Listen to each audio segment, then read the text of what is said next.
Oommen Chandy, an Indian politician and the former Chief Minister of Kerala. He was born in 1943 in Puthupalli. Oommen Chandy started his political career through the Kerala Students' Union, which he served as the president from 1967 to 1969. He has served as a minister in the government of Kerala 4 times. സമൂഹം ഒന്നാകെ സ്നേഹിക്കുകയും ആദരിക്കുകയും ചെയ്യുന്ന ഒരു വലിയ വ്യക്തിത്വത്തിൻ്റെ ഉടമയാണ് അഭിമന്യനായ ക്രിസോസ്റ്റം തിരുമേനി. തിരുമേനി ഒരു സമുദായത്തിൻ്റെ മാത്രമല്ല, ഒരു വിഭാഗത്തിൻ്റെ മാത്രമല്ല, ഈ നാടിനാകെ സമൂഹത്തിനാകെ സ്നേഹവും കരുതലും നൽകി ജനങ്ങളെ സ്നേഹിച്ച് ജനങ്ങളുടെ മനസ്സ് കീഴടക്കിയ ഒരു ആധ്യാത്മിക നേതാവാണ് അദ്ദേഹം. സ്വന്തം വിശ്വാസങ്ങളിൽ ഉറച്ച് നിൽക്കുമ്പോഴും മറ്റുള്ള വിശ്വാസങ്ങളെ ആദരിക്കുവാനും തുല്യമായ പ്രാധാന്യം എല്ലാവർക്കും നൽകാനും ശ്രമിച്ച്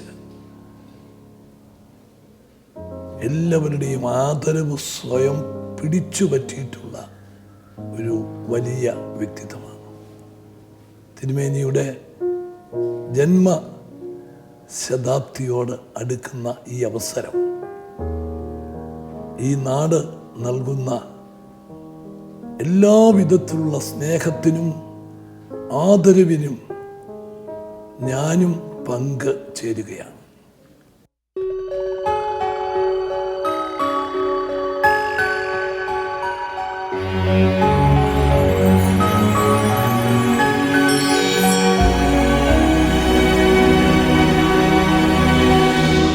മാതൃകാപരമായിട്ടുള്ള കാര്യങ്ങൾ ഏറ്റവും നല്ല നിലയിൽ പറഞ്ഞ് എല്ലാവരുടെയും ആദരവ് പറ്റിയ തിരുമേനിയോട് എനിക്ക് ഒന്ന് ചോദിക്കാനുള്ളത്, നമ്മുടെ രാഷ്ട്രപിതാവ് ഗാന്ധിജിയാണ് ഏറ്റവും വലിയ ഒരു മാതൃകാ പുരുഷൻ. ഞാൻ അദ്ദേഹത്തെ കണ്ടിട്ടുള്ള ഏറ്റവും വലിയ ഗുണം രാഷ്ട്രപിതാവിൽ അദ്ദേഹം പറയുന്നതും പ്രവർത്തിക്കുന്നതും ഒന്നായിരുന്നു. അതുകൊണ്ടാണ് അദ്ദേഹത്തിൻ്റെ ആ ജീവിതത്തിൻ്റെ ആ മഹത്വമാണ്. അദ്ദേഹം മരിച്ച് വർഷങ്ങൾ കഴിഞ്ഞിട്ടും ഇന്ത്യയിൽ മാത്രമല്ല ലോകമെമ്പാടും അദ്ദേഹത്തെ ആദരിക്കുന്നതും ബഹുമാനിക്കുന്നതും. ഇന്ന് ആ ഗാന്ധിസത്തിൽ നിന്നും നമ്മുടെ രാജ്യം അകന്നു പോകുന്നില്ലേ? നമ്മുടെ പൊതുപ്രവർത്തകർക്ക് അതിൽ വലിയ വീഴ്ച വരുന്നില്ലേ? അത് എന്തുകൊണ്ട്, എങ്ങനെ, അതിനെ എന്താണ് തിരുമേനി അതിനെ എങ്ങനെയാണ് കാണുന്നത്? ഗാന്ധിജി നമ്മുടെ മാതൃകാ പുരുഷനാണ്. ഗാന്ധിജിയുടെ ആശയങ്ങളിലും ആദർശങ്ങളിലും നമ്മൾ ഉറച്ചു നിന്നാൽ നമുക്ക് ഇന്ന് കാണുന്ന പല തെറ്റുകളും ഒഴിവാക്കി മുമ്പോട്ട് പോകാൻ സാധിക്കും. പക്ഷേ അത് അകന്നകന്ന് പോകുന്ന ഒരു സ്ഥിതിവിശേഷം. ഇതിനെ തിരുമേനി എങ്ങനെ കാണുന്നു?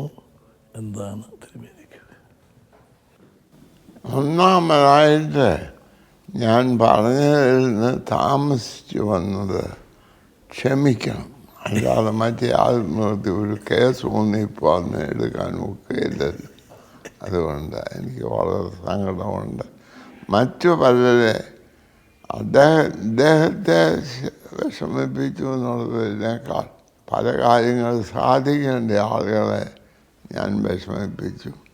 അതിലെനിക്ക് വളരെ ഖേദമുണ്ട്. ചോദിച്ച ചോദ്യത്തിന് മഹാത്മാഗാന്ധിയും ക്രിസോസ്റ്റം മെത്രാച്ചനും തമ്മിൽ എന്തുമാത്രം ദൂരമുണ്ടെന്ന് മഹാത്മാഗാന്ധിയെ അടുത്തറിയാവുന്ന ആളായ നിങ്ങൾക്ക് അറിയാം. മഹാത്മാഗാന്ധി പറയുക മാത്രമല്ല, ജീവിക്കുകയും ചെയ്ത ആളാണ്. ഞാൻ ജീവിക്കണമെന്ന് ആഗ്രഹിച്ചെന്നല്ലാതെ ജീവിച്ചില്ല. അതുകൊണ്ട് ഗാന്ധിജിയുടെ ചില ആദർശങ്ങളും ആഗ്രഹങ്ങളും എനിക്ക് വളരെ അപ്പീൽ ചെയ്തിട്ടുണ്ട്. എന്നാൽ അതിൻ്റെ അവകാശിയാണ് ഞാനെന്ന് പറയാൻ എനിക്ക് ധൈര്യമില്ല. എന്നാൽ ഇന്ന് നമ്മളെ ആവശ്യം ഗാന്ധിജി ഈ യുഗത്തിന് പറ്റിയ രീതിയിൽ ഉള്ള നേതാക്കന്മാർ അത് രാഷ്ട്രീയത്തിൽ മാത്രമല്ല സമൂഹത്തിലും സഭകളിലും ഉണ്ടാകും. അതായത് ഗാന്ധിജി യേശു ക്രിസ്തുവിൻ്റെ ആത്മാവ് ഒരളവിൽ സ്വീകരിച്ച ആളാണ്. സ്വർഗമല്ല എനിക്ക് വേണ്ടിയത്, പാപിയുടെ രക്ഷയാണ്. അതാണ് യേശു ക്രിസ്തു പറഞ്ഞത്. എൻ്റെ അഭിപ്രായം ഇന്ന് രാഷ്ട്രത്തിനും സഭയ്ക്കും വേണ്ടിയത് നമ്മളുടെ സൗകര്യമല്ല, മനുഷ്യൻ്റെ മനുഷ്യത്വമാണ്. മനുഷ്യത്വം ഇന്ന് നഷ്ടപ്പെട്ടാണ് വരുന്നത്. എൻ്റെ ചെറുപ്പത്തിൽ അമ്മയെ കൊല്ലാൻ എന്നൊന്ന് പറഞ്ഞാൽ തന്നെ പാവമായിട്ടിരുന്നതാണ്. ഇന്ന് കൊന്നാൽ പോലും പാവമല്ലാതായിപ്പോയി. അത് വലിയ ദോഷമാണ്.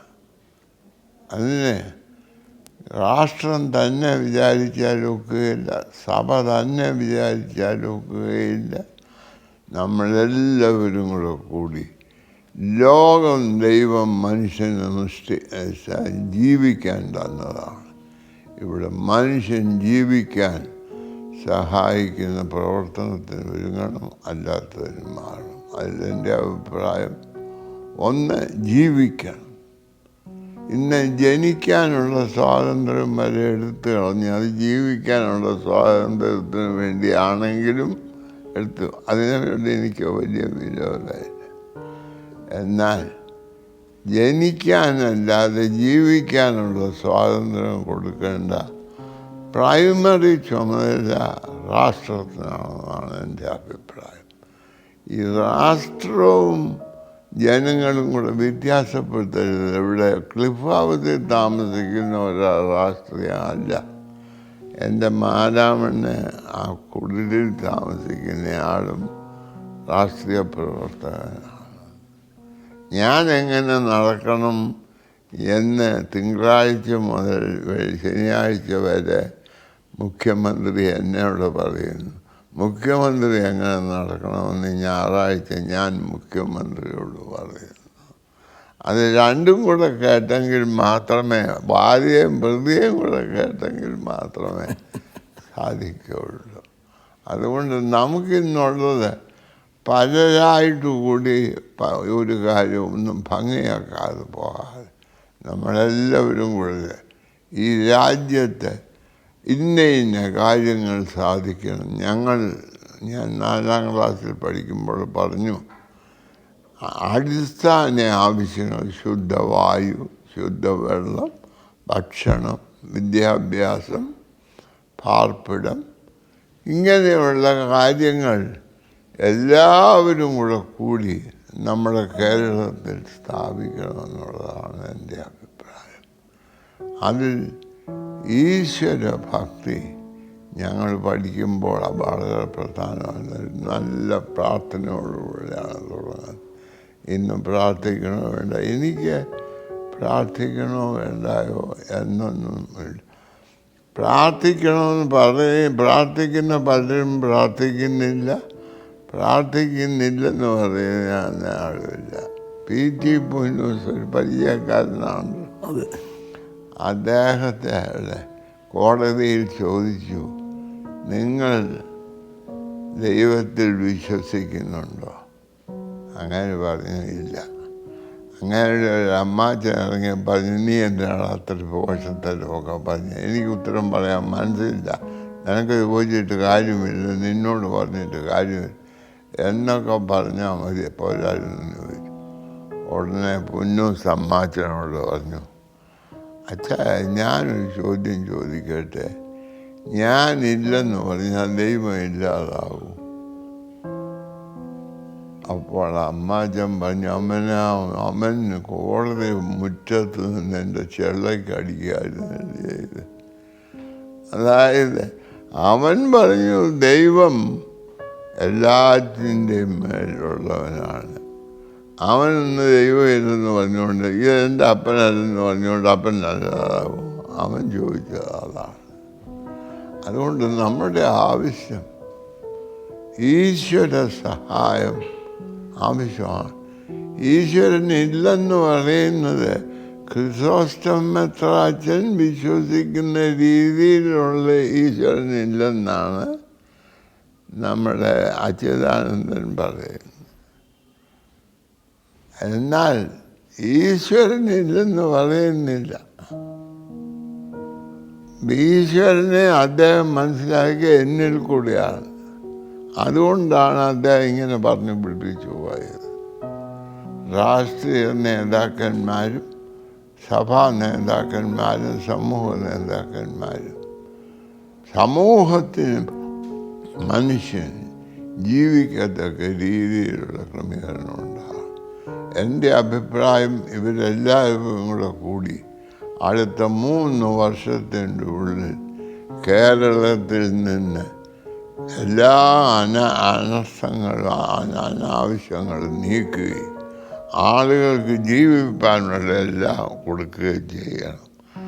അതിന് ഇപ്പോൾ അടിസ്ഥാനമിട്ടാൽ, ഇപ്പം ഈ മെട്രോയ്ക്ക് അടിസ്ഥാനമിട്ട പോലെ ഇതുപോലൊരു മെട്രോ ആയിട്ട് ഒരനുഗ്രഹിക്കപ്പെട്ട കേരളം, പരശുരാമൻ സൃഷ്ടിച്ച അന്നത്തെ കേരളം ഈ നമുക്ക് വീണ്ടെടുക്കുന്നതിന് ദൈവം ഉപയോഗിക്കട്ടെ, അനുഗ്രഹിക്കട്ടെ, ശക്തീകരിക്കട്ടെ എന്ന് ഞാൻ പ്രാർത്ഥിക്കുന്നു. വോട്ട് പിടുത്തമല്ല. ദൈവ വഴിയിൽ സഞ്ചരിക്കുന്ന ആളുകൾ കൂരിരുൾ താഴ്വരയിൽ കൂടെയാണ് നടക്കുന്നത്. അങ്ങനെ നടക്കുന്നില്ലെങ്കിൽ അദ്ദേഹം ദൈവ വഴിയിലല്ലെന്നാണ് അർത്ഥം. കഷ്ടത എന്ന് പറയുന്നതില്ലെങ്കിൽ അവൻ കള്ളനാണെന്നർത്ഥം. കഷ്ടതകൾ നമുക്ക് ദോഷമുള്ള ലോകത്തിൽ നീതിമാനായി ജീവിക്കാൻ കഷ്ടത ഇന്നവിറ്റബിളാണ്. ഞങ്ങൾ കോളേജിൽ പഠിക്കുമ്പോൾ എറണാകുളം കോളേജും ആലുവ കോളേജും കൂടെ ഫുട്ബോൾ മാച്ചൊക്കെ ഉണ്ട്. അപ്പോൾ അങ്ങനെ മാച്ച് നടത്തിയപ്പോൾ രാജാവ് കാണാൻ വന്നു. അദ്ദേഹം നോക്കി ഒരു പന്ത് ഇട്ടുകൊണ്ട് പിള്ളേരെല്ലാം കൂടെ ഓടുക. ഷൺമുഖൻ ചെട്ടിയായിരുന്നു അദ്ദേഹത്തിന് പറഞ്ഞു, ചെട്ടി എൻ്റെ പിള്ളേർക്കെല്ലാം ഓരോ പന്ത് അങ്ങോട്ട് കൊടുക്കുക, അവരത് എടുത്തുകൊണ്ട് അതിനുമായാലും മറ്റൊരു തിരുവിതാംകൂറുകാർക്ക് കാശില്ലായിരിക്കും, അവർ കിടന്ന് ഓടുന്ന പോലെ നമ്മുടെ പിള്ളേർക്ക് അങ്ങനെ എന്തിനാണ് ഓടിക്കുന്നതെന്ന് ചോദിച്ചു. ഇത് ഞങ്ങളെല്ലാം കൂടെ ഉണ്ടാക്കിയ കൊച്ചി രാജാവ് അറിഞ്ഞ കാര്യമല്ലത്. എന്നാൽ ഇതെന്തിനാണ് പറയുന്നത്? കഷ്ടത സഹിക്കാൻ. ഗാന്ധിജിയെ പോലെ കഷ്ടത സഹിച്ച ആളാര്? യേശുക്രിസ്തുവിനെ പോലെ കഷ്ടത സഹിച്ച. അതുകൊണ്ട് കഷ്ടത എന്ന് പറയുന്നത് അനുഭവം ഉണ്ടാകുന്നില്ലെങ്കിൽ ഇടയ്ക്കിടയ്ക്ക് അവിശ്വാസപ്രമേയവും ഇടയ്ക്കിടയ്ക്ക് കുറ്റാരോപണവും പലതായി ഇല്ലെങ്കിൽ മന്ത്രി സൂത്രക്കാരനാണ് എന്നാണ് അതിൻ്റെ അർത്ഥം. അടിസ്ഥാന ആവശ്യങ്ങൾ എല്ലാവർക്കും ലഭിക്കുന്നതിന് സകല കാര്യങ്ങളും ത്യജിച്ചുകൊണ്ട് പ്രവർത്തിക്കുന്ന ഒരു രാഷ്ട്രീയം നമുക്കുണ്ടാകുന്നതിന് ജഗദീശൻ സഹായിക്കണമെന്ന് പ്രാർത്ഥിക്കുകയും പ്രവർത്തിക്കുകയും അതിനായി നമ്മെ തന്നെ പ്രതിഷ്ഠിക്കുകയും ചെയ്യാം.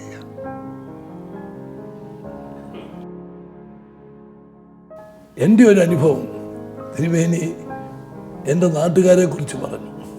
ഒരു പുസ്തകത്തിൽ എഴുതി, നർമ്മത്തിൽ എല്ലാവരും ആസ്വദിക്കുന്ന രീതിയിൽ പറഞ്ഞു. പക്ഷേ ഞങ്ങളുടെ നാടിൻ്റെ ഒരു ബലഹീനതയാണ് തിരുമേനി അതിലൂടെ ചൂണ്ടിക്കാണിച്ചത്. ഞങ്ങളുടെ നാട്ടിൽ കുറച്ച് മദ്യമൊക്കെ ഉപയോഗിക്കുന്നവരുടെ എണ്ണം കൂടുതലാണ്. തിരുമേനി അത് നല്ല നിലയിൽ തിരുമേനിയുടെ പുസ്തകത്തിൽ ഒരു അധ്യായം ഞങ്ങളുടെ പുതുപ്പള്ളിയെക്കുറിച്ചുള്ളതാണ്. അവിടെ കൂടിയ കുടുംബ സദസ്സുകൾ, പള്ളികൾ, മറ്റ് സമുദായങ്ങളുടെ സമ്മേളനങ്ങൾ, അവിടെയൊക്കെ ഇത് ചർച്ചാ വിഷയമായി. തിരുമേനിയുടെ ആ നർമ്മരസത്തിലുള്ള വിമർശനവും കുറ്റപ്പെടുത്തലും ഞങ്ങൾക്ക് അതിൽ നിന്ന് മോചനം നേടുന്നതിന് സഹായകരമായി എന്ന് വളരെ നന്ദിയോടെ പറയാൻ ഈ അവസരം വിനിയോഗിക്കുകയാണ്. ഒരു സിനിമ ആദ്യമായിട്ട് കാണുന്ന ഓർമ്മ എനിക്കില്ല. പക്ഷേ ഞാൻ കാണുന്ന ഓർമ്മയുള്ള ആദ്യത്തെ സിനിമ മുതൽ എനിക്ക് ഇതിനകത്ത് വരണമെന്നായിരുന്നു ആഗ്രഹം.